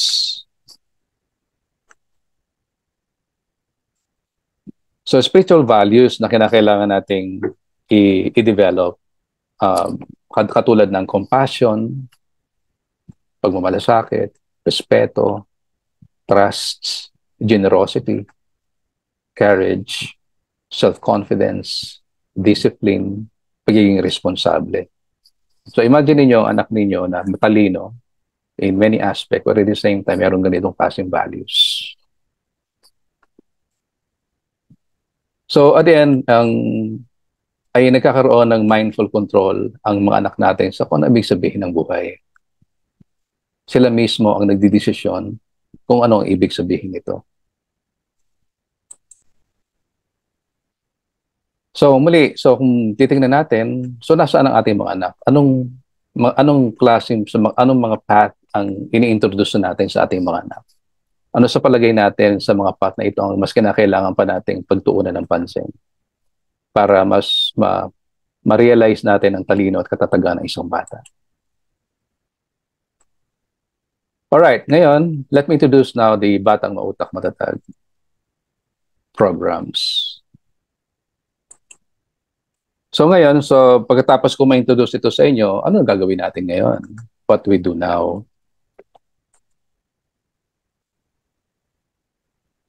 Kagaya na sinabi ko kanina, ang Batang Mautak Matatag ay proseso ng pag-perform ng is a habit formation in the brain, sensory, and memory ng ating mga anak in the aspect of the 7 pathways. So, ang gagawin natin ngayon ay para ay mas strengthen ng awareness about the brain health and brain development. At sistematiko tayong kinakailangan magplano. Pinaplano kasi ito. Hindi lang ito basta nangyayari. Hindi lang ito role ng school para sa ating mga anak. Fundamentally, dahil nakita natin kanina, hindi talaga kaya na isang teacher lang na buuin ang 7 pathways na ito. At sunod ay ma-discover pa ang kapasidad, potensyal at limitasyon ng ating mga anak. Dahil unique ang mga anak ninyo. Kaya kinakailangan mas ma-discover pa ang kanilang kakayanan, ang kanilang potensyal at kanilang mga limitasyon. Limitasyon ng kanilang brain, sensory, and memory. So, isang paalala lang, ang pag-shape ng program, hindi siya isang parang computer program na parang gagawa ka ng chips at ilalagay mo sa utak ng isang bata. It doesn't work that way. Ito ay isang proseso na kinakailangan na consistently ay tinitingnan natin at ino-obserbahan natin at nagkikreate tayo lagi ng opportunity, occasion, experiences para ma-develop yung brain, sensory, and memory ng isang bata. Kaya merong 3 programa, which is the first is the advocacy, and the second is the individual brain coaching, and the third is the face-to-face training program for children. So yung ginagawa natin ngayon, yung ginagawa ko ngayon is basically an advocacy for brain health and brain development. Hindi naman ito bago, pero hindi pa rin ito masyadong, basically in the Philippines, hindi pa rin tayo aware. So maraming area sa mundong ito, hindi pa rin aware ang mga tao about brain health and brain development. Now we are very much aware about mental health. Pero to be mindful, ang karamihang problema na nangyayari sa mental health ay nangyayari dahil sa kakulangan ng ating kaalaman sa brain health and brain development.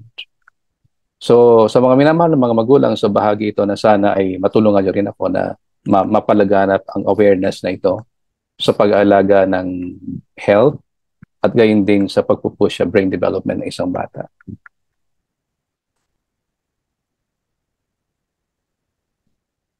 At later on, hindi lang ito tungkol sa webinar na ito. Soon, if you are connected with me sa Facebook or even the YouTube, so I'll be uploading some learning materials, learning videos that talks about brain health and brain development. So pangalawa, sa na-mention ko kanina, ito yung pangalawang programa na ino-offer ng Batang Mautak Matatag. So nagbibigay kami ng brain coaching for individuals.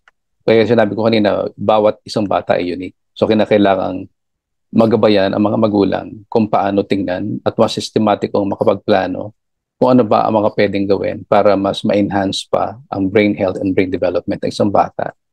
At makasigurado tayo na tunay na magiging matalino at matatag ang bata sa lahat ng aspeto.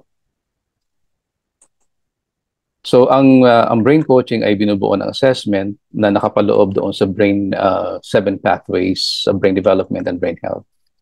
At ang nakapaloob din dito is actual coaching about after the assessment and individualized program. So gagawa tayo ng isang programa para sa mga anak ninyo in case you will be interested, upang mas maging klaro para sa inyo at lalo tigit para sa mga anak ninyo ang mga kinakailangan pang tingnan para mas ma-maximize yung kapasidad at potential ng brain, sensory, and memory. And of course, this will entail sa hands-on supervision, mas practical at mas actual na paggabay kung ano mga kinakailangan gawin.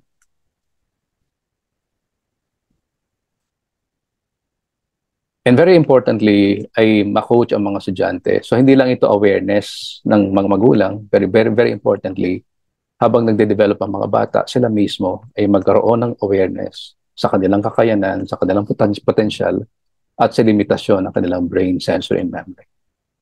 Dahil kapag aware sila, mas mabibigyan nila ng direksyon ang kanilang mga sarili. Then the last one is this is also a very exciting thing because aside from the individualized training program, so we also offer training for a group training, a face-to-face training program for children on the 7 pathways for brain care and brain development. So importante rin kasi na hindi lang isang bata ang merong awareness na sa isang training ng isang grupo ng mga bata o kasama ang mga parents ay nagkakaroon ng pagbibuild na isang community ng mga bata na na-enhance ang kanilang development in terms of brain processes, but at the same times na ipapakalat yung kahalagahan ng brain care and brain development among the community of children.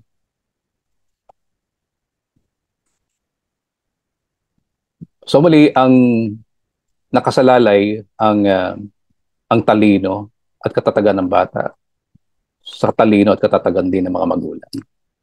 So hindi lang ito development ng mga bata in terms of brain health and brain development. So importante rin na tayong mga magulang ay tinitingnan din natin kung paano nagde-develop ang ating brain at kung paano natin ito inaalagaan. So habang tayo ay gumagabay sa ating mga anak, so importante rin we have to be mindful na utak din natin ang ginagamit natin. So, kung gusto natin i-nurture ang brain, sensory, and memory ng mga bata, so mahalaga rin na bilang mga adult, mga nanay at mga tatay, ay nina-nurture din natin ang sarili nating brain, sensory, and memory.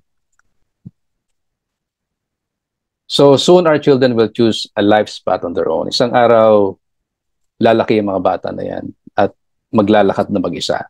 Alright? Pero kapag dumating yung panahon na yon, ay meron tayong pinangahawakan sa ating mga sarili. Dahil binigyan natin sila ng mas malalim na pundasyon ng buhay. Hindi lamang ito talino na nakukuha natin sa school, pero higit sa lahat ay binigyan natin sila ng talino ng iba't ibang aspeto ng buhay, talino ng katatagan ng pagkatao, na magbibigay sa kanila ng lakas at pundasyon upang humarap sa totoong hamon ng buhay na very complex, masalimuot. At kapag humarap sila doon, nasigurado tayo na hindi sila mawiwindang, hindi sila mawawala.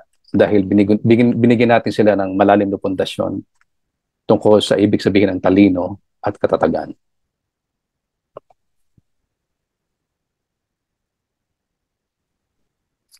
So, all right, so that's all. So, my dear parents, so if you want to be connected with me, if you want to have more information on how the specifically the brain coaching works and the face-to-face training workshop for children works, so you can always connect with me.